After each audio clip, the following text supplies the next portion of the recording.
ND 100ก็จะเป็นกาวสำหรับผสม E2K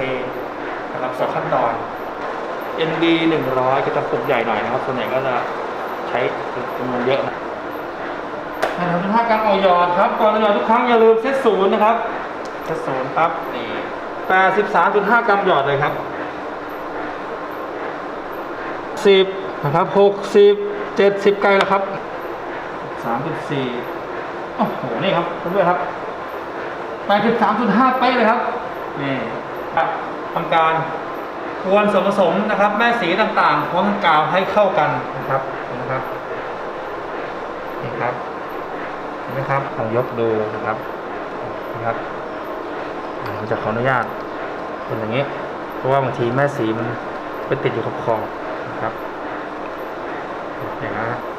สีน่ากินเลยนะครับตัวไหนนะคะที่เป็นสีชมพูตัวนี้ครับที่ทำให้เป็นแม่สีชมพูครับตัวนี้ครับ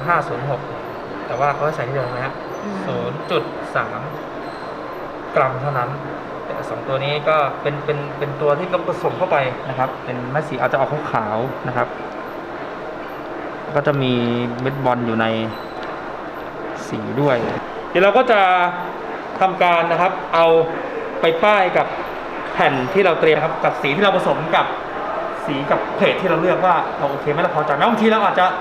เฮ้ยสีมันเราอาจจะได้เข้มกว่านี้หน่อยหรือเราจะได้จางกว่านี้หน่อยเราก็ต้องมาแต่งเอาแล้วอันนี้แต่ที่ผมจะพยายามไม่แต่งนะครับเดี๋ยวคลิปนี้จะขอเป็นแบบสแตนดาร์ดก่อนนะครับก็คือในส่วนของผสมให้ตามสูตรในเพจก่อนนะครับแล้วเดี๋ยวคลิปหน้าค่อยมาแต่งเอากันอีกทีนึงครับว่าเราจะเอาแบบไหนเราจะเอาให้เข้มไม่อ่อนหรือว่าจะสีอื่นก็ได้นะครับอันนี้เป็นการเรียกว่าขึ้นสูตรสีตามสูตรในแผ่นเพจสีที่เราผสมนะครับส่วนผสมต่างๆเข้ากันเป็นที่เรียบร้อยแล้วนะครับเดี๋ยวต่อไปเราก็จะทำการป้ายนะครับป้ายสีที่เราผสมเรียบร้อยเนี่ยลงไปในแผ่นนะครับ